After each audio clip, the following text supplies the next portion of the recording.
नमस्कार, अपन समाचारमा स्वागत छ। सुरु गरौँ मोटरसाइकल दुर्घटना प्रसङ्गबाट। मोटरसाइकलको ठक्करबाट पैदल यात्रीको ज्यान गएको छ।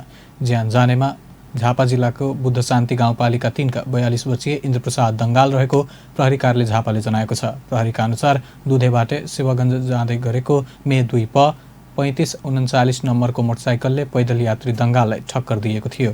ठक्करबाट गम्भीर घाइते भएका दङ्गाललाई उपचारका लागि बिर्तामोड स्थित अस्पताल लैजाने क्रममा बाटोमै ज्यान गएको हो।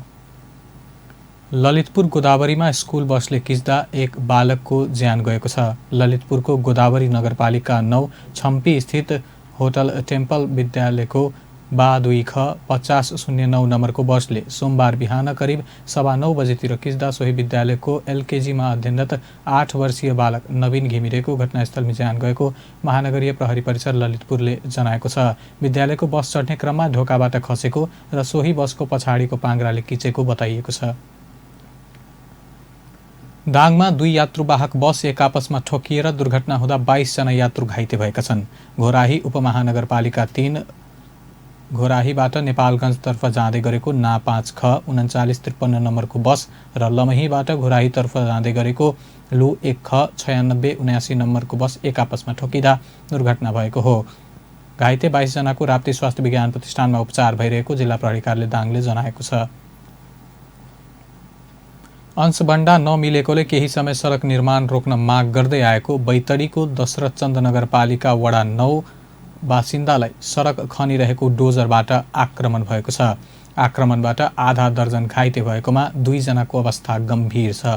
अंशबन्डाको विवाद मिलेपछि मात्रै सडक खन्न माग गर्दै आएका स्थानीयलाई डोजर चालकले डोजर मार्फत आक्रमण गर्दा स्थानीय गौरा जोशी र सुरेश प्रसाद जोशी गम्भीर घाइते भएका हुन्।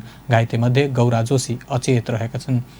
गम्भीर घाइते दुवैजनालाई उपचारका लागि जिल्ला अस्पताल बैतडी लगिएकोमा त्यहाँ उपचार हुन नसकेपछि धनगढी रेफर गरिएको स्थानीय हेमराज जोशीले जानकारी दिए। जोशीका अनुसार घटनामा अन्य 8 स्थानीय घाइते भएका छन्।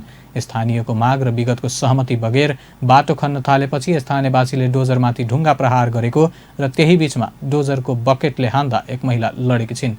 डोजर चालकको अमानवीय हरकतको विरोध गर्दै कारबाहीको माग गरिएको छ। अपन समाचारमा अहिलेलाई व्यावसायिक विश्रामपछि अब बाँकीका प्रसङ्ग। जापानका सम्राट नारुहितोले एउटा भव्य समारोहका बीच राजगद्दी आरोहण गरेका छन्। उनका पिता आकिहितोले राजगद्दी परित्याग गरेपछि 59 वर्षीय नारुहितो मे महिनामा जापानको सम्राट बनेका थिए। पूर्व सम्राट आकिहितो पनि आफ्ना छोराको राजगद्दी आरोहण समारोहमा उपस्थित थिए। राज्याभिषेक कार्यक्रममा सहभागी हुन राष्ट्रपति विद्यादेवी भण्डारीको नेतृत्वको नेपाली प्रतिनिधिमण्डल आइतबार नै जापान पुगेको छ। जापानमा भर्खरै समुद्री आँधी हिगिबिसका कारण धनजनको क्षति भएकाले पीडितहरूप्रति सहानुभूति प्रकट गर्न राजगद्दी आरोहणको अवसरमा आयोजना गरिने शोभायात्रा भने स्थगित गरिएको छ। हिगिबिस कारण जापानमा झण्डै 80 जनाको ज्यान गएको छ।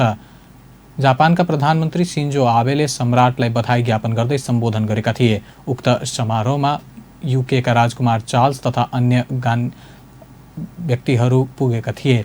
नेपालकी राष्ट्रपति विद्यादेवी भण्डारी पनि जापानी सम्राटको राजगद्दी आरोहण समारोहमा सहभागी हुन जापान गएकी छिन्।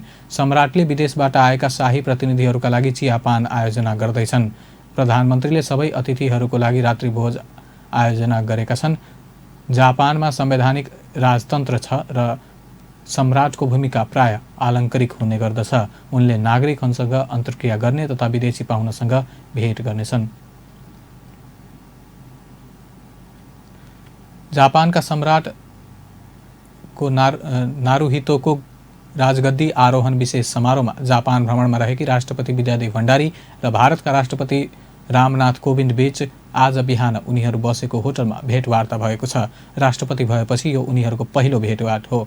सो अवसरमा राष्ट्रपति भण्डारीले समकक्षीलाई नेपाल भ्रमणका निम्तो समेत दिएकी थिइन्। नेपाल भ्रमण गर्न निमन्त्रण नदिएकोमा राष्ट्रपति भण्डारीलाई धन्यवाद व्यक्त गर्दै भारतीय राष्ट्रपति कोविन्दले भ्रमणको निमन्त्रणा स्वीकारेका थिए। सो अवसरमा नेपालका तर्फबाट गृहमन्त्री रामबहादुर थापा, परराष्ट्र सचिव शङ्करदास बैरागी, जापानका लागि नेपालका राजदूत प्रतिभा राणा, राष्ट्रपति कार्यालयका सचिव डाक्टर हरि पौडेल, राष्ट्रपतिकी प्रमुख स्वकीय सचिव डाक्टर भेषराज अधिकारी तथा परराष्ट्र मन्त्रालय र राष्ट्रपति कार्यालयका उच्च पदस्थ अधिकारी थिए।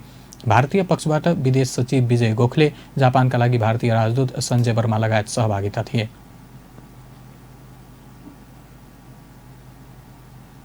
प्रतिबन्धित समूह नेत्र विक्रमचन्द विप्लवले सरकारले इमान्दारीका साथ पहल गरे वार्ताको लागि तयार रहेको बताएको छन्।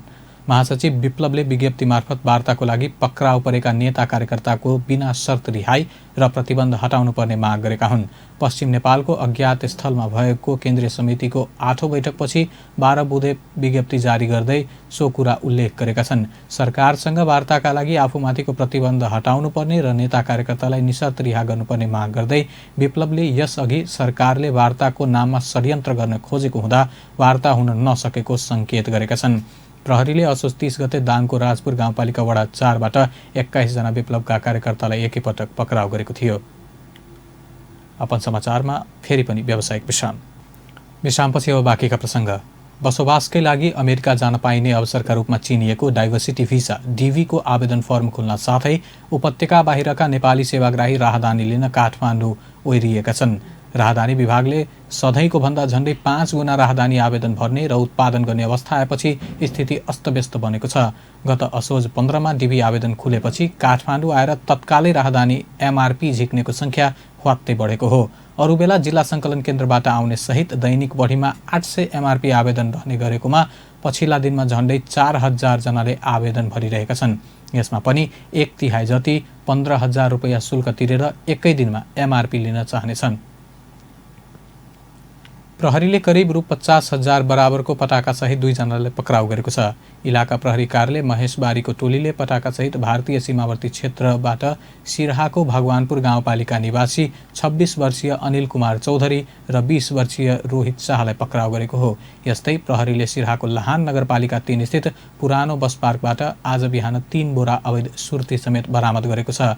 भारतबाट नम्बर प्लेट नभएको रातो रङको ग्ल्यामर मोटरसाइकलमा लोड गरी ल्याउँदै गरेको अवस्थामा इलाका प्रहरी कार्यालय लाहानबाट खटिएको टोलीले सुर्ती बरामद गरेको हो। नेपाल प्रहरी केन्द्रीय अनुसन्धान ब्युरोले बाबुलाई धारिलो हतियार प्रहार गरी हत्या गर्ने एक व्यक्तिलाई पक्राउ गरेको छ। ब्युरोको टोली विक्रम सम्वत 2057 साल चैत 29 गते काभ्रे पलाञ्चोक नवबुद्ध नगरपालिका 11 का बिमिरे गाउँको आफ्नै घरमा बाबु धमैसिंह तामाङको हत्यामा संलग्न छोरा रणबहादुर तामाङलाई सोमबार काठमाडौँ कीर्तिपुरबाट पक्राउ गरेको हो।